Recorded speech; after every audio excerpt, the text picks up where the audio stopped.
السلام علیکم ورحمۃ اللہ وبرکاتہ۔ ناظرین کرام، امید ہے آپ تمام حضرات خیریت سے ہوں گے۔ تقریباً ایک مہینے کی رخصت پر میں اپنے آبائی وطن گیا ہوا تھا، جس کی وجہ سے باضابطہ طور پہ مسائل کی ویڈیو نہیں ڈال سک رہا تھا۔ اور جب میں گاؤں گیا تھا، اسی درمیان میں ہمارا ایک ویڈیو وائرل ہوا، عورتوں کی نماز کا طریقہ۔ آج جو میں بات کر رہا ہوں تقریباً 1,30,000 سے زیادہ ویوز آ چکے ہیں، لیکن اس پہ جو میں نے کمنٹس پڑھے تو میں نے سوچا کہ ان کمنٹس کا جواب بھی دینا ضروری ہے اور ہماری ذمہ داری بھی ہے، تاکہ آپ حضرات جو دیکھتے ہیں یا سنتے ہیں ان کا دل مطمئن ہو سکے اور وہ جان سکیں کہ ہم جو بات کرتے ہیں بغیر دلیل کے نہیں کرتے ہیں۔ دوستو، یہ جو ویڈیو میں نے بنایا ہے، جس کا ڈسکرپشن میں لنک بھی موجود ہے، آپ دیکھ سکتے ہیں، اس میں نے نماز کا طریقہ بتایا ہے جو سنی حنفی مسلک کے مطابق ہے۔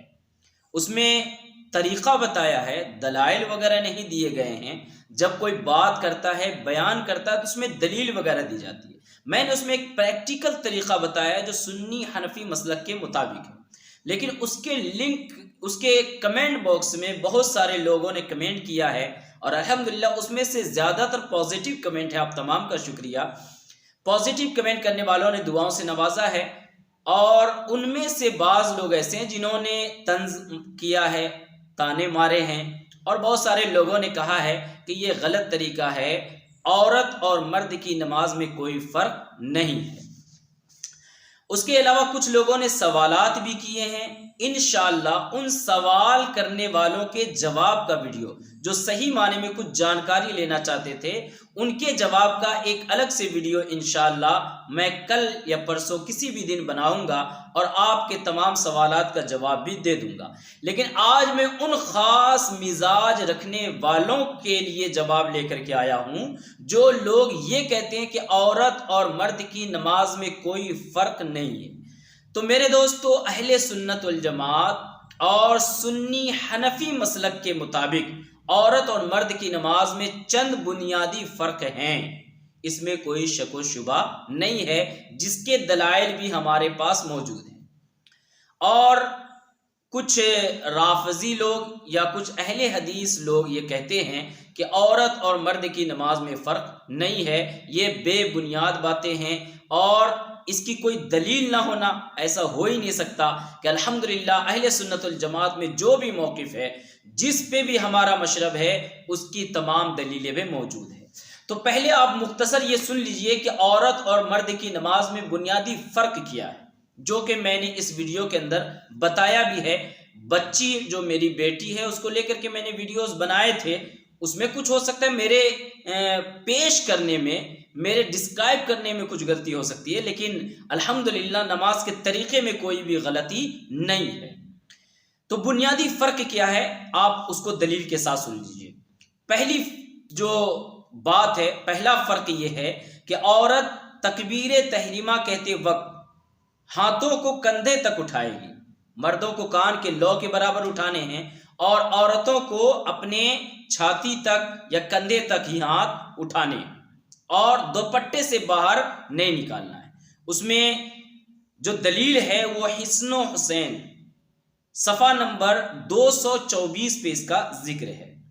اور سینے پہ ہاتھ باندھے، داہنے ہاتھ کی ہتھیلی بائیں ہاتھ کی ہتھیلی کی پشت پر رکھے، داہنے ہاتھ کی ہتھیلی بائیں ہاتھ کی ہتھیلی کے پشت پہ رکھے۔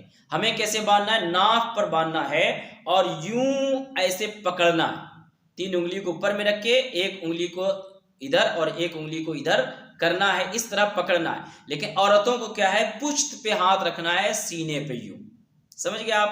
تو یہ ہماری دلیل ہے کہ عورت جو ہاتھ باندھے گی تو کس طرح باندھے گی۔ اس کی جو دلیل ہے وہ مرقات کے صفحہ نمبر 35 جلد 3 باب الذکر بعد الصلاۃ میں اس کا ذکر لکھا ہوا ہے۔ تیسرا جو فرق ہے، رکوع میں کم جھکے اور دونوں ہاتھوں کی انگلیاں ملا کر گھٹنوں پر رکھ دے، انگلیوں کو کشادہ نہ کرے، دونوں بازو پہلو سے خوب ملائے رکھے، دونوں پیروں کے ٹخنے بالکل ملا دے، ٹخنے بھی ملے ہوئے ہوں پاؤں کے، اور رکوع کرے تو 5 انگلی کو یوں ملا کے صرف جو ہے اپنے گھٹنے کے اوپر میں رکھے اور مردوں کو کشادہ کر کے یوں پکڑنا ہے 3 انگلی پر، اور ایک دائیں ایک بائیں رکھنی ہے، یوں پکڑنا ہے گھٹنے کو۔ تو یہ عورت کے رکوع میں جانے کا مسئلہ ہے۔ تحتاوی شامی جلد نمبر 2 صفحہ نمبر 188 پر اس کا حوالہ موجود ہے۔ سجدے میں پیر کھڑے نہ کرے بلکہ داہنی طرف کو نکال دے اور خوب سمٹ کر دب کر سجدہ کرے، پیٹ کو رانوں سے اور بازو دونوں پہلوؤں سے ملا دے اور کہنیوں کو زمین پر رکھ دے۔ یہ جو ہماری بہت ساری بہنوں نے پوچھا تھا کہ کیا کہنیوں کو زمین پہ رکھنا ہے، تو ہاں میری بہنوں، کہنیوں کو زمین پہ رکھنا ہے عورتوں کو نماز پڑھنے کے وقت میں۔ اس کی بھی دلیل بہشتی زیور میں بھی لکھا ہوا ہے، اور شامی کے جلد 2 صفحہ نمبر 211 پر بھی یہ مذکور ہے۔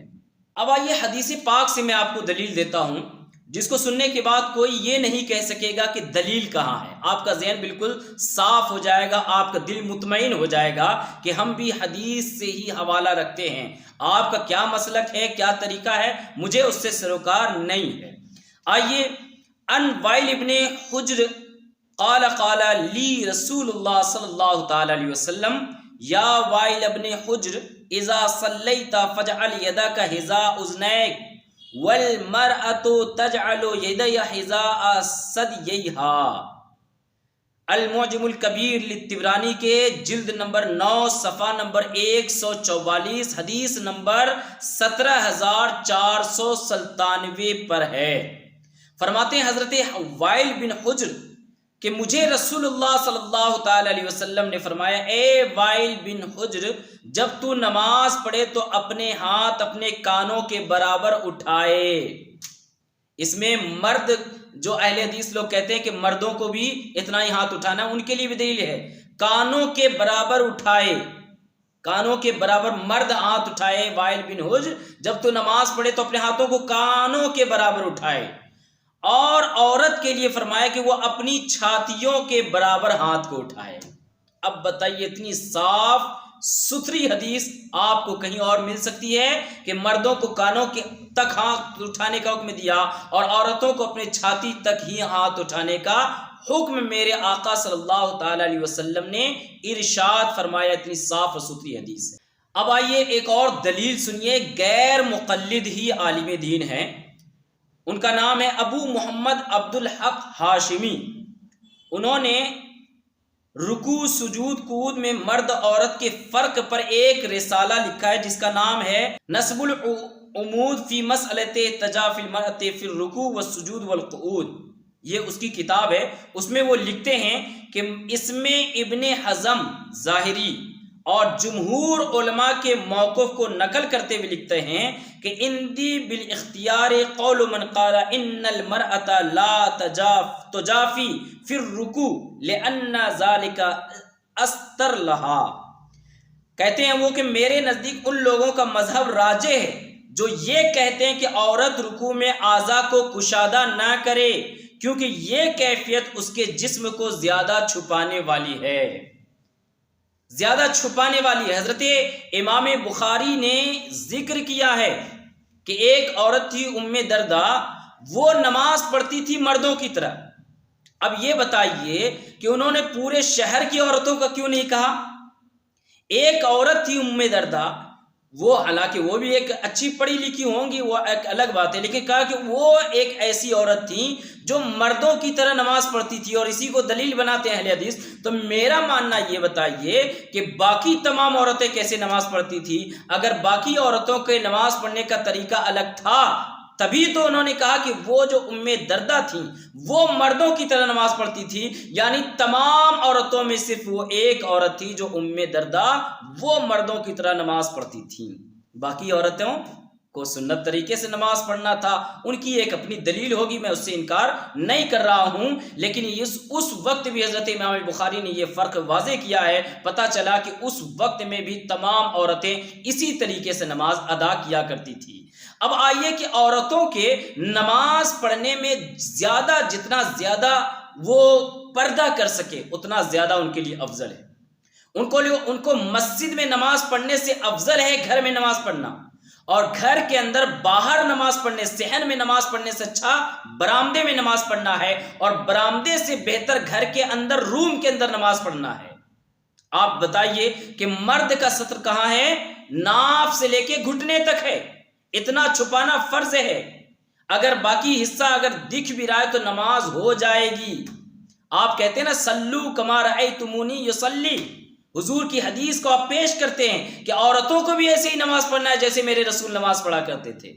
تو ذرا بتائیے کہ عورتوں مرد کے مسئلے میں تو یہاں آپ بھی فرق کرتے ہیں کہ عورتوں کا چہرہ یہاں ہتھیلی اور پاؤں کے جو ٹخنے کے نیچے کا حصہ ہے اس کو چھوڑ کے پورے جسم کو چھپانا فرض ہے۔ اگر باریک دوپٹہ پہن کر کے بھی عورتیں نماز پڑھیں گی تو نماز نہیں ہوگی۔ آپ بھی اس کو مانتے ہیں، تو کہاں ہوا اس میں فرق؟ آپ نے ہی واضح کر دیا کہ مرد اور عورت کی نماز میں فرق ہے۔ اچھا دوسری بات، آپ آئیے ذرا عورت اور مرد کے مسئلے میں نماز ہی کا نہیں ہے۔ اگر آپ دیکھیں تو حضور نے جیسے حج کیا ویسے حج کرنا ہے، تو پھر کیوں نہیں حکم ہے مردوں کے لیے کہ رمل کرے، وہ طواف کے درمیان جب کعبۃ المقدسہ کا طواف کرے تو رمل کرے، سینہ چوڑا کر کے، مردوں کو حکم ہے سینہ چوڑا کر کے، ابھار کر کے، سینہ تان کر کے وہ 3 طواف کم سے کم کرے۔ لیکن عورتوں کو رمل کرنا نہیں ہے ضروری، عورتوں کے لیے جائز نہیں ہے کہ وہ سینہ تان کر کے طواف کرے، بلکہ عورتیں نارمل انداز میں طواف کریں گی۔ صفا مروہ کے درمیان دوڑنا ہے، کس کی سنت ہے؟ حضرت حاجرہ کی سنت ہے۔ حضرت حاجرہ ایک عورت ہیں، لیکن جب عورت وہاں پہ جاتی ہے اس سنت کو ادا کرنے کے لیے تو وہاں پہ عورتوں کو دوڑنا جائز نہیں ہے، مرد کو دوڑنا ہے، عورت کو نارمل چل کر کے جانا ہے۔ کیوں؟ اس کے پردے کی چیزیں ظاہر نہ ہو پائیں۔ تو یہ تمام چیزیں بتاتی ہے کہ عبادات میں بھی اللہ تعالیٰ نے مرد اور عورت کا فرق رکھا ہے۔ اگر نہیں رکھا ہوتا تو بہت سارے معاملات ایسے ہیں جس میں عورتوں کو اللہ تعالیٰ نے مرد سے الگ کیا ہے، تو عبادات میں بھی اس کو کہیں نہ کہیں تخصیص کی گئی ہے۔ اب آئیے ایک اور حدیث پاک میں آپ کو سنا دیتا ہوں جس سے اور بھی ذہن آپ کا صاف ہو جائے گا نماز کے معاملے میں۔ نماز کے معاملے میں کیا ہے؟ الکامل ابن عدی جلد نمبر 2 صفحہ نمبر 631 پہ ایک روایت ذکر کی۔ ان عبداللہ ابن عمر قال قال رسول اللہ صلی اللہ تعالی علیہ وسلم وَإِذَا سَجَدَتْ أَلْسَقَتْ بَطْنَهَا فِي فَخْذِهَا كَالسِّتْرِ مَا يَكُونُ لَهَا فَإِنَّ اللَّهَ يَنْظُرُ إِلَيْهَا وَيَقُولُ يَا مَلَائِكَتِي أُشْهِدُكُمْ أَنِّي قَدْ غَفَرْتُ لَهَا۔ حضرت عبداللہ بن عمر رضی اللہ تعالی عنہ کہتے ہیں کہ رسول اللہ صلی اللہ علیہ وسلم نے فرمایا، جب عورت سجدہ کرے تو اپنے پیٹ کو رانوں کے ساتھ ملا دے۔ آپ کہتے ہیں نا کہ بالکل مرد کی طرح سجدہ کرنا ہے، یہاں دیکھیے پیٹ کو ران کے ساتھ ملا کے سمٹ کے سجدہ کرنا ہے، ملا دے، کیونکہ یہ کیفیت اس کے جسم کو زیادہ چھپانے والی ہے۔ اور اللہ تعالیٰ عورت کی اس حالت کو دیکھ کے فرماتا ہے، اے میرے فرشتوں میں تمہیں گواہ بناتا ہوں کہ میں نے ان کے تمام گناہوں کو بخش دیا ہے۔ سبحان اللہ! یہ کیا اللہ تعالیٰ اس کے عورتوں کی اس حالت کو دیکھ کے، عاجزی کو دیکھ کے کہتا ہے کہ میں نے اس کے گناہوں کو بخش دیا، فرشتوں تم گواہ رہنا۔ تو عورتوں کو اپنے جسموں کو زیادہ سے زیادہ چھپانا ہے۔ اگر عورتیں اپنے سجدے میں مردوں کی طرح کھل کر کے سجدہ کریں گی اور اپنا پیچھے کا جو حصہ ہے کمر کے بعد کا حصہ اگر اٹھائیں گی تو اس میں بے پردگی ہوتی ہے، اس میں بے پردگی ہوتی ہے عورتوں کی۔ اس لیے عورتوں کو پردے کے ساتھ، لجاجت کے ساتھ اور بالکل دائرے میں رہتے ہوئے سجدہ اور رکوع کرنا ہے۔ یہ عورت اور مرد کی نماز میں بنیادی فرق ہے۔ آئیے حضرت حسن بصری تابعی ہیں اور حضرت قتادہ وہ بھی تابعی فرماتے ہیں، جب عورت سجدہ کرے تو جس حد تک سمٹ سکتی ہیں وہ سمٹ جائے، سمٹنے کی کوشش کریں، جس حد تک وہ سمٹ کر کے نماز پڑھیں گی وہ سمٹ کر کے نماز پڑھیں، اور اعضاء کو کشادہ نہ کریں۔ بھائی صاحب، جب مرد کو نماز پڑھنا ہے تو کشادہ کر کے نماز پڑھنا ہے، عورتیں جتنا سمٹ سکتی اتنا سمٹ کر کے نماز پڑھے تاکہ اس کی سرین اونچی نہ ہو سکے، کمر کے بعد کا حصہ اونچا نہ ہو سکے، اتنا سمٹ کر کے اس کو نماز پڑھنا ہے۔